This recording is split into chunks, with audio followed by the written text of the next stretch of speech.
day 1 of the bread challenge. I'm a little nervous because this is my first time baking bread in a pan like this with a lid, and I don't know if it'll turn out okay if I use my Pandesaldo recipe. I'm just gonna try it with my recipe, I hope it works, and I'm adding a fun little ingredient to it, pandan extract. So pandan is a leaf that's typically used to flavor Southeast Asian dishes, and it's got a unique fragrant flavor that just goes so well in desserts. And pandesal is a bread from the Philippines that's typically formed into rolls, and it goes well with either sweet or savory dishes. Baking it in a shokupan tin and slicing it after, I figured that we can make a few bread dishes with it during this challenge. So I let it rest in the bread pan for about a couple of hours, depending on the temperature of the house. I'm hoping that the dough will rise up and fill the tin so that each slice will form a perfect square, but also not too big that the bread pops out of the pan.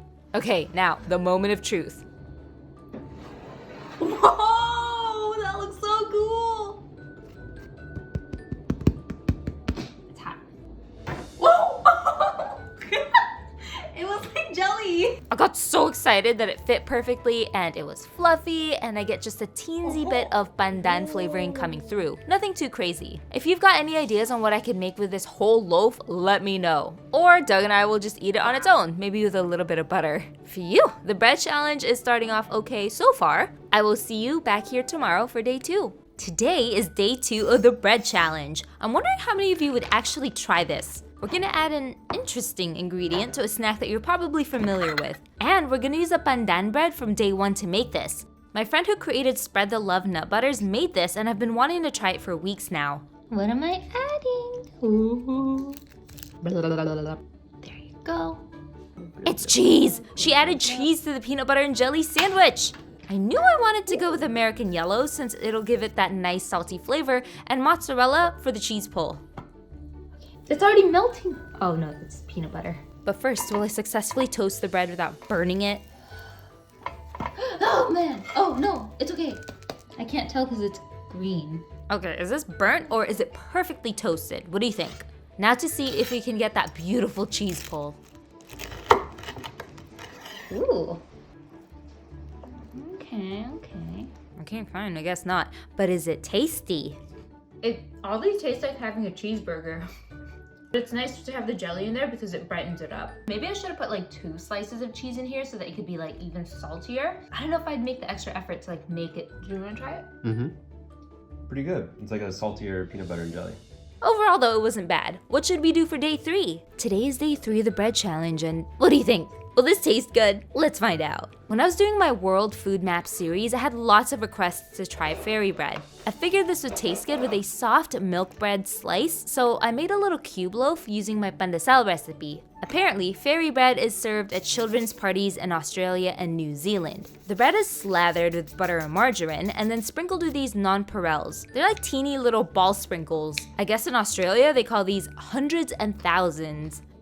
You know what it tastes like? It tastes like you put butter on toast and then you just sprinkled sugar on top. But I like it because it's crunchy. It's kind of fun to eat. I like it, it's not bad. I'm gonna try this with something else though. What if we try it with Ube Butter? This one has a sweeter flavor compared to the other butter. I can't believe I'm eating this. I feel like a child. Ooh, it's kind of nice when you press it in. It just kind of stays there. Yes. I mean, I don't know, they're both pretty good. I like the other butter too because there's like a sweet and salty contrast. I don't think I'd make it like casually though. But like, I don't know, if I was gonna entertain a kid, I'd be like, hey, you wanna make some fairy bread? I think I'm gonna bake something interesting for tomorrow's challenge. See you then! Today's day 4 of the bread challenge, and I can't help but giggle at the name of this bread. By the way, this is the first time I've ever made this, so I'm not sure if I got the fillings, texture, and the taste correct. The first time I ever saw this was in a Filipino bakery in Hawaii, and I did a double take when I saw the name on the package. It's in Tagalog, so I'll explain later what it translates to English, but see if you can get a hint based on what this is starting to look like. So this bread has a filling that required day-old bread, and it's kinda like making a bread pudding. So I just went to the store and I bought the day-old loaves from the clearance section. Then I mixed together some almond milk, you could use normal milk, eggs, sugar, vanilla extract, and a pinch of salt. And it's supposed to be colored red, so I eyeballed the food coloring until I had a color that I liked. Cook this into a thick paste and then let it cool down before putting it in the dough. Otherwise, you'll kill the yeast. And as usual, I'm using my pre-made Pandesaldo, which is a soft and fluffy Filipino bread. Typically, these are supposed to be baked without the fillings touching the pan, but I sliced these too thin and they'd fall over anyway while rising and baking, so I just let them lie down. I thought it baked pretty well, but if you have any pointers on how to improve it, let me know. But be nice about it. Ooh. Okay, I hope this is good. This is my first time trying it. If you've had this bread before, let me know. How liquidy is this filling supposed to be? It kind of reminds me of pan de ube, which has like ube jam in the middle. Overall, it's pretty good. I like it because it's not too sweet. So this bread is called a couple of different ways. There's probably more names out there, but the ones that I know this by is kalihim, which means like a secret, and then pan de regla, which is what I saw at the store. Regla in Tagalog means the time of the month. And so yeah, that's why it looks like this. But in Spanish, regla just means ruler. I also heard that it was called kalihim, which is like secret, because the bakers didn't want people to know that the filling they were using was day-old bread, and they were just kind of rehydrating it, making it into this bread pudding thing. Whatever you want to call it, I kind of would rather call it pan de regla just because that sounds more fun. I wish I tried this earlier despite what I thought the name was, because it's pretty good. Anyway, what should we do for day 5? It's day 5 of my bread challenge, and you can definitely do this one at home easy. It's really quick. All you need is bread, good butter, and these Dutch sprinkles that I wrote on the screen because I'm gonna butcher the pronunciation. Apparently, these sprinkles come in a ton of other flavors other than just chocolate, but these are the only ones I found at the international store I go to. And they aren't like the standard chocolate sprinkles I found at the cake aisle. These contain more cocoa. So I'm gonna try the milk chocolate sprinkles. I think this is the one that you typically see more of. It tastes like a chocolate donut. Dude, I didn't expect it to taste like that. I think it's because like the chocolate sprinkles I'm used to here kind of just taste waxy. Now I'm gonna try it with these bigger sprinkles. I wonder if they'll taste different. This one is dark chocolate. They taste almost exactly the same. This one's interesting because you kind of get like a crunch in the beginning when you eat it, but then it melts really quickly. I like it better than like a block of chocolate bar because it's been shaved down and so you don't get just like a huge block in your mouth. Ooh, what should we do for day 6? Today is day 6 of my bread challenge and wow, this was bad. I really hope this is the worst bread I'll ever make in my life. And no, it wasn't the squid ink that was the problem. So I was trying to make a squid ink bread, which is typically pitch black. And I bought these tins thinking these should do the job, right? I already knew something was off because the liquid was a little red when I opened it. And after mixing, I mean, I don't have to tell you what that looks like. Ugh, doesn't look very appetizing. It smells good though. It smelled great, like a seafood pasta or something. Okay, so I figured if I colored it black, it would look more like squid ink bread. So I Googled how to make black food coloring, and I didn't think it could look worse, but it did. That looks really gross. I don't know how I feel about baking it. I'm just gonna make this up to all of you. I'm gonna order like actual cuttlefish ink or squid ink. I'm not exaggerating when I say this made my stomach turn, even though it smelled great. I don't know what to do with this dough. You all decide. Do you still want me to bake it or just toss it? I'm gonna make something tasty tomorrow, I promise. It's day 7 of my bread challenge, and don't worry, I will bake that bread that ended up looking kind of gross from yesterday. I just promised to make you all something tasty today. Ooh, and the cuttlefish ink just came in today, so I'll be remaking that bread I originally planned for day 6 ASAP. I've been wanting to try making hotteok. I hope I'm saying that right. It's a sweet Korean pancake since I've been seeing it pop up when I watch street food videos. It looked simple, so I thought, how hard could it be? When I googled it, I guess it's typically made with a sweet filling, but I've seen some savory ones as well. I asked all of you in a poll if you'd rather have corn and cheese or spam and eggs as filling, and corn and cheese got the majority, so that's what we're gonna use. I used the Korean vegan's savory hotteok recipe from her cookbook, and she says to add flour if the dough is too wet or difficult to work with. Okay, so the dough is supposed to be very gloopy and sticky, but in the videos I've seen, they're still able to put filling in the dough and fold it using their hands. I can't do that with this batter. I debated adding more flour to get to that consistency, but in one of the street food videos I watched, I saw a vendor piping it out onto their grill. So I figured I could try that. The batter was too liquidy to even stay inside the piping bag, so I gave up after the second one and just poured it straight from the bowl. But I had to change this pan out because it just wasn't crisping up like I wanted it to. There were just so many things that were not going according to plan. I don't know why I thought I could make this as well as the street food vendors that I was watching. They're really good. This is a lot tougher than they make it seem. I also planned to make them smaller, but that didn't work out. What do you think? Should I make this for another day with thicker dough and a sweet filling? This is good. Okay, so this isn't like the traditional Korean pancake. I like changed things up a lot, but it's really good. I love the texture of the pancake. It's kind of like chewy, and it's probably gooey because of all the cheese that's in there. I mean, you can't really go wrong with cheese and corn, and it is good with just a little bit more salt and pepper, although the cheese is already pretty salty. My favorite part about putting yeast in here versus just using baking powder or baking soda is that you can taste it. So there's like a yeasty flavor. That's good. So what should we do for day 8? It's day 8 of my bread challenge, and this one I feel like has been circulating the interwebs a lot recently, and I wanted to put my own spin to it. But with anything I try to put my own spin to, I was afraid to mess this one up. 1, with the flavors, and 2, while cutting it in half. Will everything work out? Let's see. I'm making a Japanese sando, or a fruit sandwich. And here are the things that I'm changing up for this recipe. 1, I made a sweet loaf using mini chocolate chips and I baked it in my cube bread tin. This was suggested by my sister's boyfriend, shout out to Graham, instead of using just plain milk bread. 2, I'm using whipped coconut cream instead of standard whipped cream because lactose intolerant. And I love the flavor of coconut with fruits anyway. And 3, I debated on adding maple extract to the whipped cream because we've already got chocolate, coconut, and strawberry as flavors. It's kind of a lot, but I was like, if I never make this again, I would never know, so I put it in. So after I put this all together, I had to wrap it up and store it in the fridge so it would retain its shape before cutting. I was really nervous that when I cut this, I'd position the fruits wrong so that the shapes would come out messed up. By the way, the crusts of the bread are my favorite part and it kills me to have to cut them off. But apparently that's what you do with a sando. I did eat some off screen. Oh my god, how cute. The only thing is I should have cut the tops off the strawberry the other way so that you get that heart shape, but oh well. As for the flavors, I think it was okay to keep the maple syrup out. That way the chocolate, coconut, and strawberry flavors could really shine. But other than that, I definitely want to make this again and play with the bread, fruit, and cream flavors. So yeah, what do you want to see for day 9? And don't worry, day 6 is getting fixed by tomorrow. Today, I'm redoing day 6 of my bread challenge to that pitch black squid ink bread that I wanted to make a few days ago. But instead, I ended up with doo-doo looking bread. I just released a redemption video for that one too, if you want to see how it turned out. And I'm gonna shape this into something fun for all of you, instead of just a boring old loaf of bread. But for this dough, the ink finally came in. This is actually cuttlefish ink that I ended up getting. And although cuttlefish isn't the same as squid, I guess people use them interchangeably. So I was debating whether or not to add the squid from the tin to add more of a squid flavor, like I did for the first failed attempt, but I wasn't sure how strong the cuttlefish flavor would be in this ink, so I just tried it on its own. Okay, I'm gonna be quiet now and see if you can guess what shape I'm trying to make out of this dough.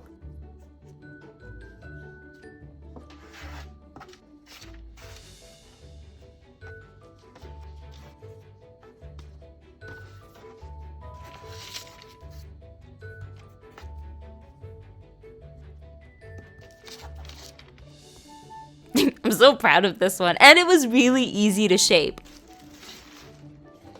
Whoa!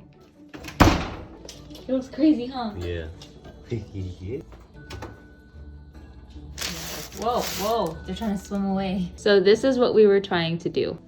It smells very squiddy. So these I kind of expected to be a little bit crunchier since they are skinnier, and when you bake it at the same time as these will stay nice and fluffy, but these will crisp up.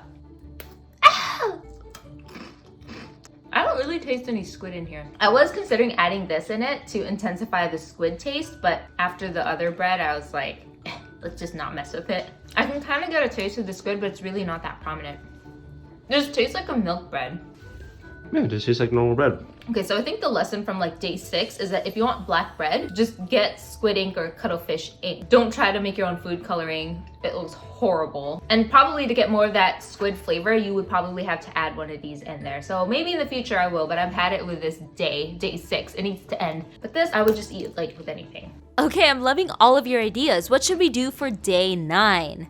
Today is day 9 of my bread challenge, and this is actually something Lisa and I stumbled upon in Kansas City. We went to a spot to eat something else and we saw fluffernutter on the menu. We figured, might as well try that too. Have you had it before? Apparently it's a New England specialty. So if you've never had a fluffernutter, I saw multiple ways of making it. The one we got in Kansas City had marshmallow fluff, peanut butter, and we added crispy bacon. I've never had marshmallow fluff before that, and to be honest, I didn't have high hopes for this dish. But after I got a taste, here I am making it again. Honestly, I really liked it. Oh, also, I found out that marshmallow fluff and marshmallow cream are not the same thing. But they only had marshmallow cream at the store, so this is what I used, and they tasted close enough. Would you try making this at home? It's so strange how much I like this. And you have to make the bacon crunchy because it gives it that extra crunch when you're biting into the bread. To be honest, I don't think I've ever had marshmallow cream before, but it's pretty good. I gotta say the best part is the bacon crunch. What about you? Would you try making this at home? It's day 10 of my bread challenge, and someone asked me to try canned bread. This one was actually kind of tough to find, and the only flavor I could get was raisin. Remove both ends of can. If necessary, gently push out loaf. Whoa, it kind of looks like Spam.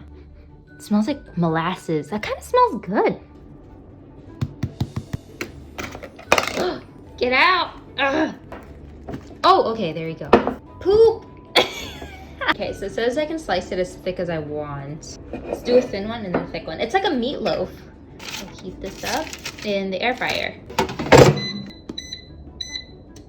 I got another can because it was just so hard to find, and I was like, if you guys want me to make a sandwich with it, at least I'll have a second one to play with. There's like little specks of raisins in there. This smells promising. Now, does it taste good? It reminds me of, okay, don't get mad, okay? It just reminds me of it. It's not the same thing. It reminds me of sticky toffee pudding. It's not as decadent. A sticky toffee pudding is like so good and it's so decadent. It's not the same thing. I like it because it's got a very molasses taste. Okay, I'm gonna put some butter. Yeah, butter always makes it better. I bet you with some flaky sea salt, this would taste even better. Sweet and salty. You wanna try it? It feels fake. Kind of feels bouncy. It's got like a sweet, malty taste, kind of. I wonder who actually eats this regularly though. If you do, let me know, and let me know how you like to eat it. It's day 11 of my bread challenge, and you know, I've been making these full loaf breads in the last week, so I figured I'd make an individually sized bread. I wasn't really sure what I'd eat this bread with yet, but I knew that I wanted it to be simple, so what could possibly go wrong? I'm putting it in a vessel with a lid. I'll bake this for 15 minutes with the lid on, and then I take it off for the rest of the bake so that it can get a bit crusty. But just looking at it prior to baking it, I already knew this wasn't gonna be pretty. I'd left to run some errands, and I mean, you'll see. Aw, it fell flat. Are you okay, buddy? This happened because I overproofed it. That's why it's kind of flat and deflated, but it should be nice and airy inside. Look. There's a lot of air pockets inside. It's just good old bread. I can use this as a sandwich, I can dip it in things, or I could just eat it straight up because it's really good. That's what happens when I get distracted for too long. And it's okay, we still got time to make other breads. What you doing? It's more finicky than I thought. It's day 12 of the bread challenge, and what I thought would only take me maybe 30 minutes to cook took me almost an hour and a half. This is my very first time making this bread, and from watching the Great British Bake Off, I kinda had a feeling it may give me some difficulty, but that's why this is the bread challenge, right? So I'm attempting to make pita bread, and I got this recipe from the Middle Eats YouTube channel. Their pita looked amazing, and I watched through some of the tips so I know what to watch out for. The goal is to get a pocket inside the pita bread. Will I succeed? Let's see. I needed to preheat a pan before placing the dough on there so it has a higher chance of getting a pocket, since a super hot temperature will help push the dough up. I started at 550 Fahrenheit, which burned my first pita, then dropped the temperature to 465, where I did get some pitas with pockets. Then the next pitas didn't get pockets, so I flattened out the dough some more, thinking it would help. Some got the pocket, some didn't, so I upped the temperature to 475. Same thing, some got a pocket, some didn't. What is happening? Good thing we made 10. This is a lot harder than it seems to make. Half poofy, this one got poofy all the way, this one didn't poof up at all. This one was actually half poofy as well. Oh yeah, this was the first one. I totally burned it. This was at 550 Fahrenheit, which is way too high, so the bottom burned before this could even puff up. This partly too might be because I was using one cast iron and then it was cooling down each time I was putting one of these in there, so maybe it just wasn't allowing it to puff up all the way, because you need really high heat for it to have it puff up like this. It's like that pressure that pushes it up. But these are still good. I mean, you can still eat this. It just doesn't have that pocket that a pita is known for. The flavor of this one is really good. That took a lot longer than I thought it was gonna be. It is way past my dinner time, so I'm gonna eat now. What do you think we should do for the next day's challenge? It's day 13 of my bread challenge, and I wanted to whip something up today that you could make at home with a loaf of bread that's already baked. If it's older bread, even better. So do you remember the bread we made for day 1 of this challenge? Well, it's been sitting in our fridge, and I think it's time for it to make a guest appearance.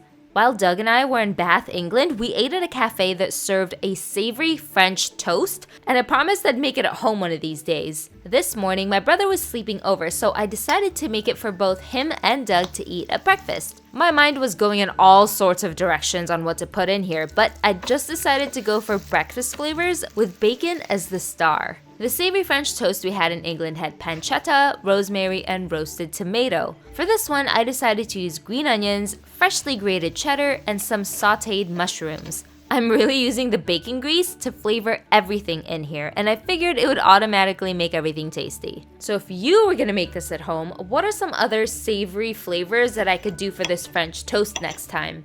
That's good. Is it too salty? It's perfect. Do you like it? I liked it. It was really good. Oh my god!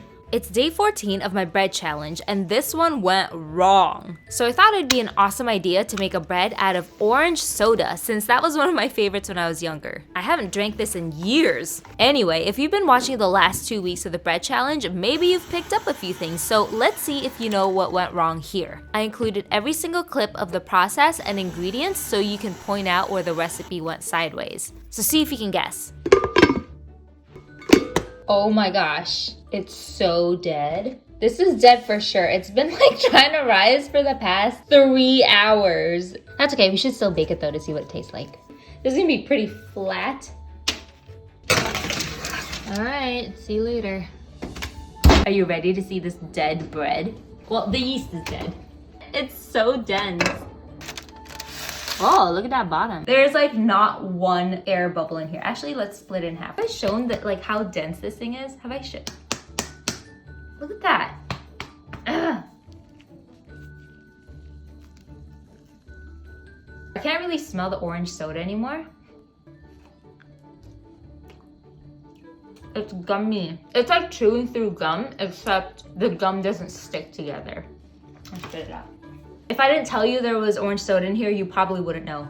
But yeah, this isn't fun to eat. I don't like it. Lesson learned, do not bake bread with soda. It's just gonna kill it. Okay, so if you rewatch the beginning of this video, I actually didn't include any yeast. And here I was blaming the soda for everything. Wow, I'll try this again tomorrow, but with yeast this time. Wow. Okay, let's do this again. It's day 14 and a half of my bread challenge because yesterday I made a newbie mistake. Luckily, I kept the soda to remake this. Ooh, fizzy. So this time I double checked to make sure I added all the ingredients I needed to make this bread. I'm letting it rest for about an hour or two to see if this really will rise like all the other breads I've made. Oh, that looks funny. Bloop, bloop, bloop, bloop. Okay, so it rose a little bit. Okay, good. It smells like orange soda. This made me think that we'd probably get a strong taste of the soda after it bakes. So knowing that it's rising well and highly likely will also bake properly, will it taste good? I didn't like it, not gonna lie. It had faint notes of the soda flavor, but there was also a mild bitterness to it. Maybe it's because of the carbonation. But Doug didn't like it either, so this bread recipe won't make it onto the blog. Next! Tomorrow's though, it's something I've been seeing many of you request. See you then! Hey, it's day 15 of my bread challenge, which means we're halfway there! And today I'm making a highly requested bread, a Filipino bread called ensaymada. And trust me, you'd want to make this at home because it's just so decadent. There is a topping we typically add at the end that may surprise some of you, but the flavor pairing just works. Try it. It's got a very rich dough, like a brioche. Compared to other bread recipes I've made during this challenge where the liquid was mostly water or milk, this dough uses mostly eggs and butter. This is definitely a treat yourself type of bread. But because it's so rich, it also means that it takes my stand mixer a long time to knead it, about 20 minutes. So I highly recommend using a stand mixer and also refrigerating the dough so it's easier to work with. Otherwise, it's like handling a melty slab of butter. Ensaymada is also typically made as big as like those Costco-sized muffins, but I actually wanted to make them kind of cute and small since they are pretty decadent. I mean, the topping is a mixture of butter and sugar. It's like a mini cake. Also, you'd want to whip the butter and sugar for a while so that the sugar dissolves, but honestly, next time I'll just go with powdered sugar so it melts into the butter easier. And as for the final topping, did you expect to see cheese? I typically see shredded cheese used for ensaymada, but I went for a salty, soft cheese. Just make sure you do use a salty cheese to create that contrast from the sweetness. Be careful though, these are addicting. Anyway, I've known this bread from when I was growing up in the Philippines, but variants of ensaymada also exist in other countries, particularly Spain and Latin America. Alright, so this bread was really time intensive, but fun to make. What else do you want to see? Comes off easy. You can taste the butter in the bread and the topping. And then the cheese gives it that little bit of saltiness that it needs. It's day 16 of my bread challenge, and I hope you all love this one as much as I did. I feel like this is one of those crowd pleaser type of recipes. I used this Pandesaldo that I pre-made a few days ago. It's been sitting in the fridge, so it'll have a light sweetness to it. By the way, Pandesal is a slightly sweet, light and fluffy Filipino bread. Okay, anyway, I'm gonna be quiet during this one because I just loved the sounds that this thing made while I was cooking it. Not the waffle iron noise, the pizza waffle noise.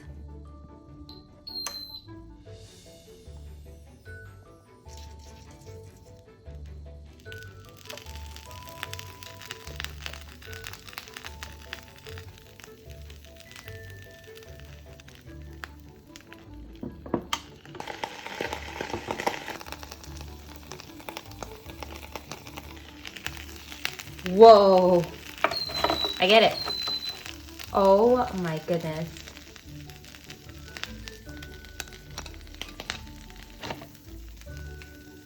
Oh!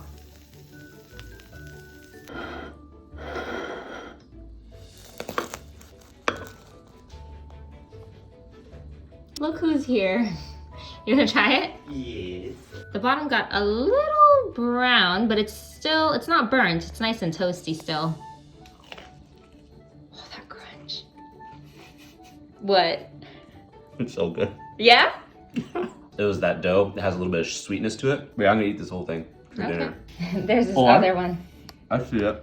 Duh, these pizza waffles were amazing! And you can customize it any way you want to, of course. I recommend trying this. I haven't seen Doug this excited over a recipe in a while. It's day 17 of my bread challenge, and do you remember this? You can use any older bread for this recipe. It could be store-bought too. But yes, this was the same bread from day 1 of the challenge. It's old. My friend Chef Chrissy suggested I make a bread pudding with this. I looked it up and it's actually a lot easier to make than I thought. You're basically bringing back life to old bread by making it more gooey and sweet by soaking it in this custard-like mixture. Okay, other bread puddings I've had were the standard flavors: cinnamon, nutmeg, those types of spices. I'm gonna keep the base of this one pretty plain, but I'm gonna add flavors from the Philippines since this bread is pandan flavored. And it's got the color to match it too. I'm gonna put 2 toppings. The first one's makapuno, which is called coconut sports strings in English, and they're a gooier, softer version of the coconut meat. It's also been sitting in syrup in this jar, so it's nice and sweet.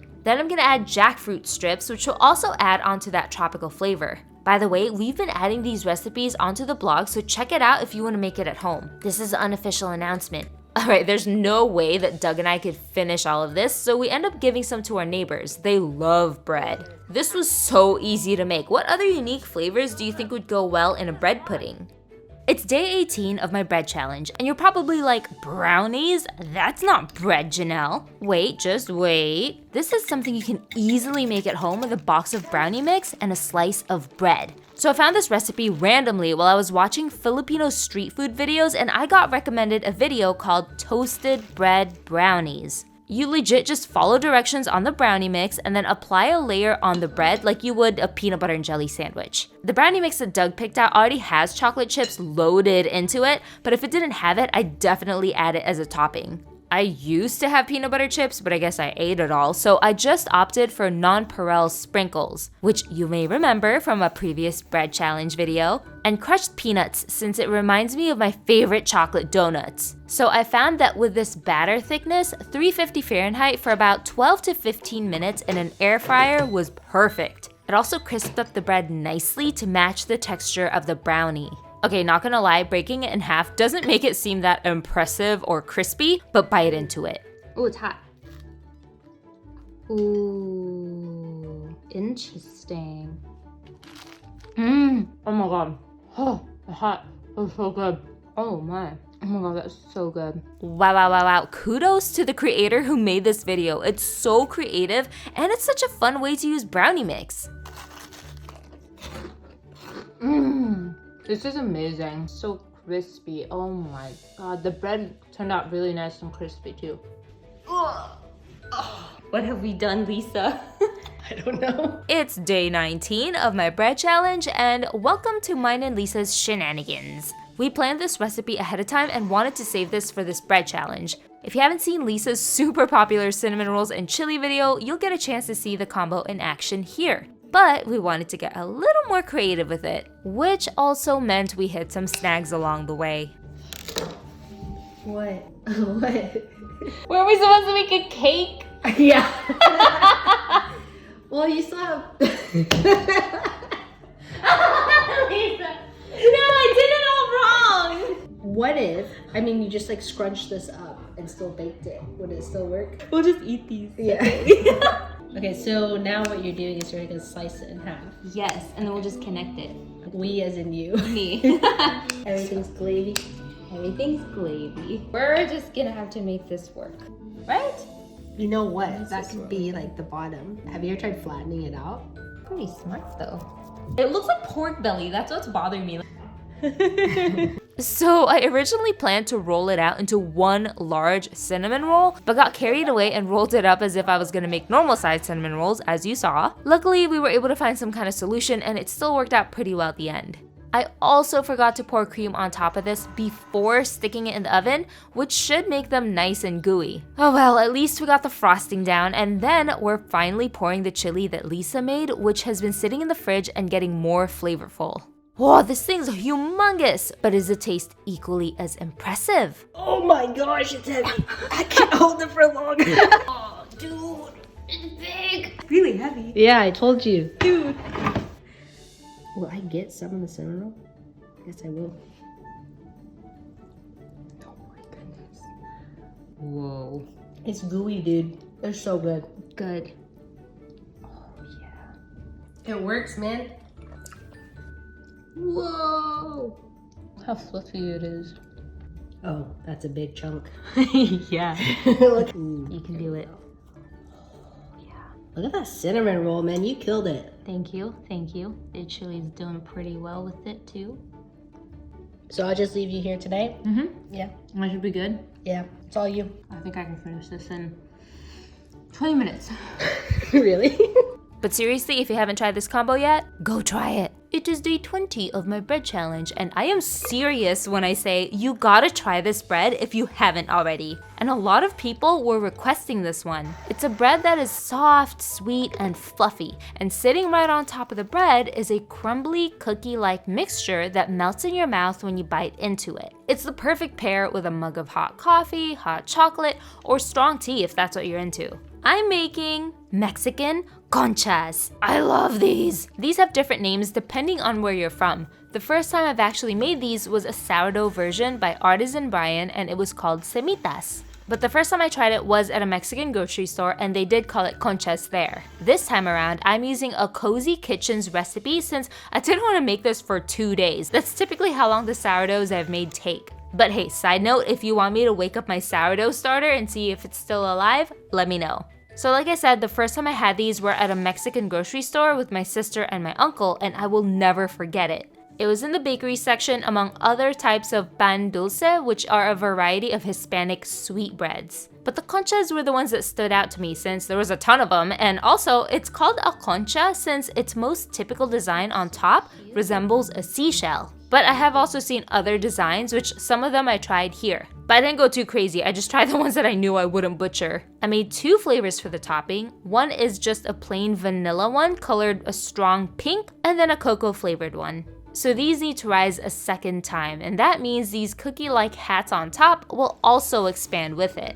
And I think that's why those seashell decorations are scored on top. Uh-oh, those are definitely gonna stick together. But of course, with some of the bread challenges I've been doing, something does go wrong. Oh no, they're so messy. The responsible move would have been to stick the dough in the fridge before I shaped it, which makes it easier to handle the dough, but I was so lazy. But some of them still looked good, and really what matters is that they taste good. That one looks nice. These are all messed up, but this one's pretty. Every time I make this, I run through them pretty fast. But this is still way too much just for Doug and I to eat, so we gave most of them to our neighbors. That's so good. It's so nice and fluffy. And the crumbliness and the sugar from this just perfectly complements this. Oh, this has to be one of my favorite sweet breads. Let's try this one with a cocoa powder. Nice cocoa flavor there. I guess it just depends what you're in the mood for. You can go for chocolate, or you can go for plain. Today is day 21 of the bread challenge, and I'm not making bread. Or wait, a while ago I read somewhere that what makes it technically bread is that it's leavened using yeast. A leavener is something used to make bread rise. So for the past 20 days of this challenge, I've only eaten or made bread that's leavened with yeast. Based on what I read, that meant that banana bread was out of the question. It would be considered like a cake or something. But you know what? Today I realized that is stifling and no fun. So I'm not restricting it to that anymore. And a bunch of you were asking me to make a gluten-free bread or make bread using other grains. This bread that I'm making doesn't have yeast, nor baking soda, nor baking powder, and it's one of the tastiest breads I've had. Brazilian cheese bread. What the? It's flat. Why? They look like mini macaron shells. I've seen people use cupcake tins for this. I'll do that next time. Oh, it's nice and chewy. And it's not too salty. I think next time this would be even better with a real block of Parmesan cheese, and I'll bake it for like 5 minutes less. I think I overcooked it. What should I make next? It's day 22 of my bread challenge, and today I'm making something with that yellow thing I was holding. So this is banana bread. Wait. Okay, I know there's a bajillion banana bread recipes out there, but give this one a shot because the ingredient I'm adding in really kicks the flavor up a notch. And what's even better, this is a quick bread recipe, which means it'll only take like 10 minutes to mix together before you have to stick it in the oven, versus the 3 to 4 hours it takes me to make the yeasted breads. Okay, so that yellow thing is sweet, ripe jackfruit. Not green jackfruit, they're gonna taste completely different. This is inspired by a Filipino dessert called turon, which is banana and jackfruit with brown sugar wrapped in a spring roll wrapper and deep fried. Some people call it banana fritters. It's addictive, and eating it in banana bread form is just as enjoyable. I also love to add walnuts for that extra crunch, but we just had the unsalted mixed nuts. You also don't have to have this if you're allergic to nuts or if you don't like it. Okay, so it does take 10 minutes to whip up, but since this is in loaf form, it'll take about 50 to 60 minutes to fully bake. Unless you put it in cupcake form, which you could totally do, that'll cut the time in half. Oh, honestly, this is so good on its own, or what I like to do is to pour peanut butter all over it. My friend Val tried this with her Spread the Love peanut butter. She told me she typically doesn't like jackfruit, but she loved it in this bread. This is the stuff that keeps me baking. It's day 23 of my bread challenge, and I cannot believe we're in the final 7 days. I'm really excited for these last breads that we'll be making. So the one we're making today is the type that you'd bring over at a party or to snack on during a sports game or something. And you may have seen this flavor before if you've been watching my videos or Lisa's videos for a while, but in a different bread form. Oh, shoot. I decided to make a crusty bread by using this Dutch oven that my buddy Senpai Kai gave me as a gift. Okay, I messed up this dough though because it overproofed, so I patted it down a bit to let some air out. This is definitely not like the formal way to do it. Typically you'd want to punch it all down and reshape the dough, but I'm way too lazy for that. I'm gonna be slicing this loaf up into little cubes to turn it into a pull-apart bread. Maybe you've seen it before. And for the filling, can you guess what I'm making just by looking at these ingredients? It's the crab rangoon pizza that Lisa made, but in pull-apart form. She used raw minced garlic for this originally, but I only had roasted garlic. I ran out of raw garlic, so I used that. What's great about this mixture is that you could eat this raw if you wanted to, so we're really only sticking it in the oven to melt the cheese. And while we were in Hawaii, Lisa added wonton chips onto the pizza. I thought that was genius, so I decided to fry some up from the wonton wrappers we had in the fridge. And then now it's just assembling it together. You'd want to get this mixture into every crevice of this bread so that each piece you tear out will have that crab rangoon spread on it. This part actually took a lot longer than I thought. There's just so many avenues in here. Oh, what is that? And then you just pop this in the oven at 350 Fahrenheit for about 10 minutes. And then like I said, it's really just to melt the cheeses throughout the bread. Okay, I hope you've got company because this is a lot of crab rangoon pull-apart bread to eat. Doug, you want to try this? Yeah. Whoa. That's good. Is it? Yeah. But I love the dough crunch, of, like the crust of the bread and the wonton chips. Oh, it tastes like an appetizer. It's day 24 of my bread challenge, and I'm trying something from an anime about baking bread. Yes, a bread baking anime exists, and I only found out about it thanks to this comment. It's called Yakitate Japan, and I started watching it just a couple weeks ago. I'm not that far along, but I got so fascinated with the bread that he makes that turns into the shape of a mountain, which he calls Mount Fuji. I put a link of the clip in the description, which you can watch later. It's basically a naan bread, but what he does is uses a ball of dough to stick the naan at the roof of the oven. The idea is the naan is supposed to droop on the edges and the center sticks on the ball, which makes it look like a mountain after it bakes. But the roof of our oven doesn't allow for that because of its shape, so I just decided to use a baking pan instead. What could possibly go wrong? Yeah.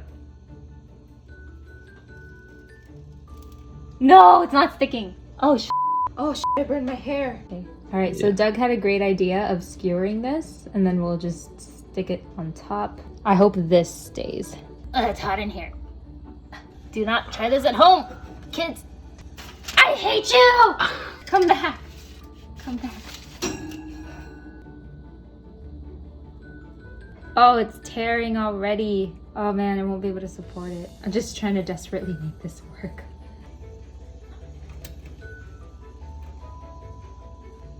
Okay. It's gonna fall! Is it staying? No! No! Dang it.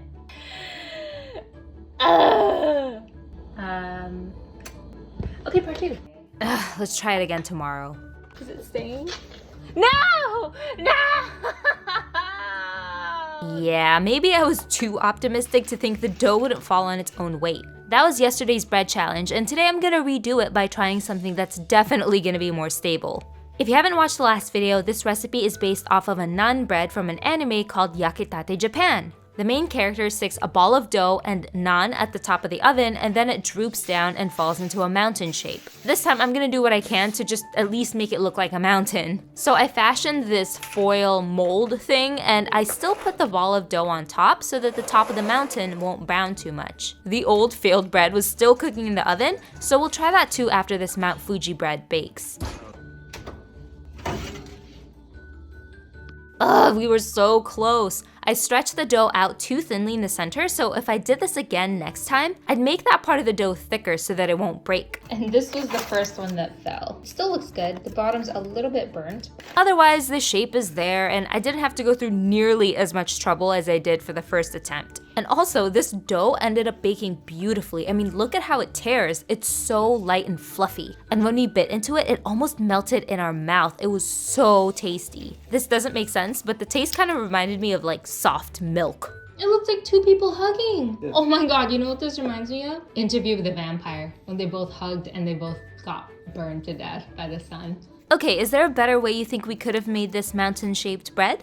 It is day 25 of my bread challenge, and I was so excited to do this one since many of you were asking me to make it. I gotta warn you though, this is a dangerous snacky snack. People legit can't stop eating this when I bring it to a get-together. You could totally make this by buying those pre-made biscuits at the store if you can get past the shock of popping those cans open. But I'm using the Pandesaldo I typically make, which is a light and fluffy Filipino bread, similar to a milk bread. So what we're making here is monkey bread, and I've actually made this same flavor of monkey bread before, and it was obliterated right after I took it out of the oven. So I wanted to share it with all of you in case you haven't seen it yet. When other people make monkey bread, they typically roll the dough into perfect balls, but I'm too lazy. Just coat it in cinnamon sugar and toss it in a greased pan. And then I let this rise until they've gotten nice and poofy. While that's happening, you've got some time to make the syrup, which is butter, brown sugar, vanilla extract, and instant coffee. Don't skip the instant coffee, the flavor is phenomenal. It creates a darker flavor which will offset the sweetness from the syrup and the cinnamon sugar. And then I pour the syrup on top of the proofed monkey bread dough and then I stick it in the oven. I do have to warn you, make sure you place foil or something underneath your pan because the whole house was smoky from the syrup that overflowed from the pan and onto the bottom of the oven. But the monkey bread was cooked to perfection. Crispy on the tops, nice and fluffy on the inside. Doug's mom is in town and she got to try this with us straight out of the oven. I like that there's a lot of coffee flavor in it. Do you like it? Mm-hmm. Can we eat all this? Unfortunately, yes. It literally just came out of the oven. And if you can, try picking it up with chopsticks like Doug's mom did. It's day 26 of my bread challenge and this is one of my favorites from this challenge so far. It's so cute. I remembered this being all the craze when I was in college and almost every table at the boba spots we'd go to would have one of these served for a whole group. It goes by multiple names, but I know it as Shibuya honey toast or brick toast. I'm using my mildly sweet and soft Pandesaldo, which is the most popular bread in the Philippines, and I'm stuffing it in my mini cube loaf pan. Freaks me out that I had a little tail at the bottom. Ugh. Anyway, after I let this fully cool down, I cut the center of the bread out and I chop it into little cubes. These are gonna play a role into the final assembly later. And everything is gonna be brushed with a honey and butter mixture so that the outsides of the breads can get a crispy, sweet crust. I stuck the breads in the oven at 350 Fahrenheit for 20 minutes or until they got a nice brown color. And then the epic assembly begins. The traditional Shibuya honey toast usually has berries, ice cream, maybe biscuits, and all sorts of other goodies. I'm putting in things that I have in the house, which are a mix of Filipino and Japanese treats. Really anything that could go well with sweet toast you can put in here. I typically see this being topped off with condensed milk, but I wanted to put this decadent ube jam instead. I also put otap, which are these crispy, flaky, thin biscuits from the Philippines. I can down like 5 of these easy with a cup of coffee. And I usually see vanilla ice cream, but I've got my Filipino mango ice cream to change things up a bit. You can add nuts if you want that extra crunch, or maybe some cornflakes instead. And there we have it, an epic Shibuya honey toast. Good thing that Doug and Doug's mom are both here to help me eat this because, like I said, I've usually seen this served to a group of college students. I'm gonna need some help. This was so fun to make. If you had to make your own at home, what would you put in it? It's day 27 of my bread challenge and a viewer asked me to make surprise-filled donuts. For the filling, I'm gonna be using that package with the orange stuff in it. And if you don't know what that is, well, that's a surprise. I also looked it up to make sure that surprise-filled donuts wasn't a meme or a pop culture thing, and nothing really showed up. So first we gotta make the dough and I just ended up using my friend Keeping It Rel's malasada's recipe. Malasada is a Portuguese donut and it's also the typical donut you'd find in Hawaii. I'm deep frying these babies in coconut oil until they're nice and crispy. Then, while they're still hot, coat them in sugar to add extra sweetness. This is gonna help balance out the flavor against the filling. Okay, for the surprise filling, I'm using these salted duck egg yolks. I'm making a salted duck egg custard filling. Some of you may have seen those salted egg custard lava buns at dim sum spots. That's what inspired this donut recipe. My uncle gave me the duck yolks and I was so surprised that I could just buy the egg yolks. In the past, I've had to scoop them out of the whole salted duck egg. But basically, we gotta make sure that we're whisking the whole time so that the custard doesn't curdle. It's gonna simmer and cook for a while in this pot until it thickens up. It's also gonna continue thickening up when it cools down. Anyway, while making the custard, I was trying to be all fancy with a double boiler, but it just ended up not fitting in the bowl, so I just had to transfer it to a larger pot. I did wish I strained this so that it would be smoother, but it's still gonna taste good. Also, I didn't know if it was salty or sweet enough after I cooked it, so I just added a little bit of salt and honey to taste. Remember, the donuts are gonna have sweetness from the sugar too, so I made the custard just a little bit on the saltier side. I had to stick the custard in the fridge until it fully cooled and set. But after that, we were ready to stuff the donuts. Alright, when piping the custard, just make sure you don't overfill it because it's just gonna flow out of the donut. It makes a mess. Also, Doug and I were like, wow, stuffing donuts looks kind of funny. But yeah, that's it. Enjoy these piping hot if you can. I really think it makes a difference in the taste. Also, who correctly guessed the surprise filling just by me showing you the orange package in the beginning? Yeah, it's really good. I love the salted egg filling. It's a perfect balance between sweet and salty.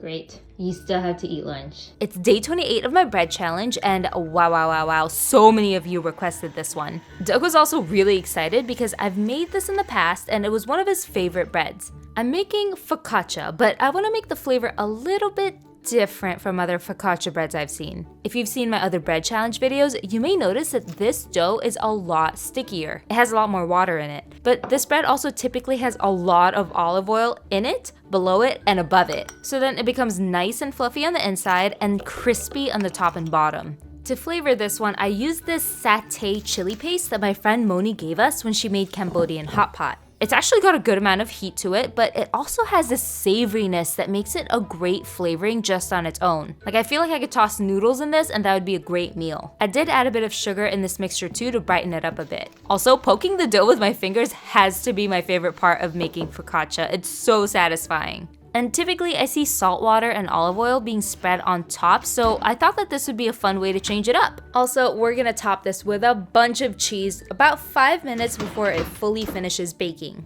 Adding cheese will not only make this ooey gooey, it'll also help cool the heat from the chili paste. Oh my gosh, I could already tell after it came out of the oven, this is gonna be one of Doug's favorite snacky snacks for the next few days. Did you like it? Oh yeah, it's so good. I really like, obviously, the cheesiness and the chili. The chili sauce is really good. Yeah, that sauce that Moni gave us is like delicious. It's like a chili pita. It's day 29 of my bread challenge, the second to last day. This bread was highly requested, so I hope many of you are excited. This viewer even said that they were about to lose hope that maybe I wouldn't see it. But just like in the Hunger Games, you never know when the odds will ever be in your favor. This is my adaptation of the bread that Pita gave Katniss in the Hunger Games book. I haven't read them, but I did watch them, so thank you for giving me the excerpt so I could learn more about this bread. The book describes it as, "It was good, hearty bread, filled with raisins and nuts." By the way, if you haven't seen the Hunger Games, Pita and Katniss lived in District 12, which was supposedly the smallest and poorest of all the districts. Food was scarce, which means that the bread Pita made isn't gonna be too fancy. Not a lot of fluff. This probably meant no oil, no eggs, and not a lot of flavorings. Alright, so when I hear good hearty bread, I think of a pretty dense bread with good whole grains, so I'm not gonna be using just plain white flour. I used a blend of 3 flours: white, whole wheat, and rye. I added a ton of nuts and seeds in here because nuts and seeds contain a lot of nutritional value and energy, which could help sustain residents of District 12. Sugar and honey are also probably difficult to come by, so sweetening the bread with raisins makes sense, since dried grapes last way longer than fresh grapes, which is probably why Pita has them. After he gives Katniss the scorching hot loaf, which apparently was supposed to have burnt bits, but I just didn't want to burn this bread, she takes it home. She makes tea, slices up the loaf, and enjoys it with her family. When we tried this bread, it really is hearty and actually tasted pretty nice. In real life, you could take this hiking or backpacking and it would help sustain you. So it's the perfect bread to feed a hungry family from District 12. It's day 30 of my 30-day bread challenge, and I can't believe we're here. We've made it. So today, instead of just making one thing, I made it a little special and made 3 flavors. But I know some people who like to stick to traditional recipes may not agree with this one. However, I wanted it to be something that many of you watching would enjoy, and it's nice because you could make these at home in about 15 minutes if you've got an oven. We're making pizzas, but not just ordinary pizzas. These pizzas will cover your full day of meals: breakfast, lunch or dinner, and dessert. And they'll be inspired by Filipino dishes that I feel like most of you watching would enjoy. The first one is a Filipino breakfast-style pizza, which is a nod to a dish called silog. Silog is a plate that typically has your choice of meat, garlic fried rice, egg, and usually a side like tomato, cucumber, or mango. So I was wondering, would this actually taste good on pizza? Let's see. I bought longanisa, which is a Filipino sausage. I like the sweet ones, but there are also spicy and savory flavors. I took it out of the casing so I can break it up into little pieces so that it can cook thoroughly in the oven. I'm using a high-powered outdoor oven that gets to really high temperatures, so this pizza cooked in just a couple of minutes. But you could totally make this at home. I typically set my oven to 450 degrees Fahrenheit and bake it for about 12 to 15 minutes. This one cooked really well and it was delicious.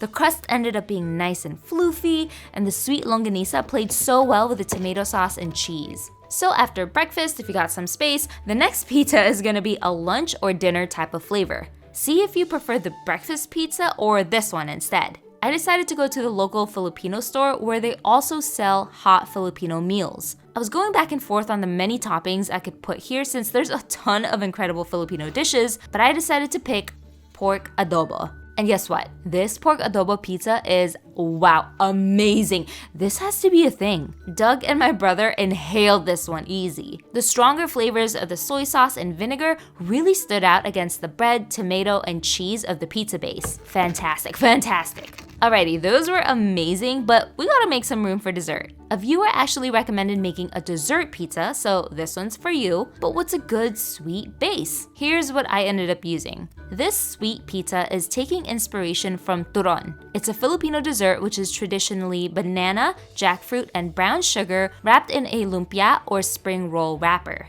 Instead of just letting it sit on the pizza dough without a good base, I used peanut butter. It's not traditionally used in turon, but I've tried dipping it in peanut butter before and it's good. I also drizzled on some dulce de leche to give it that sweetness that brown sugar would typically have in the turon. This one was so decadent, not too sweet, which made it very easy to eat. The flavors just worked so well together.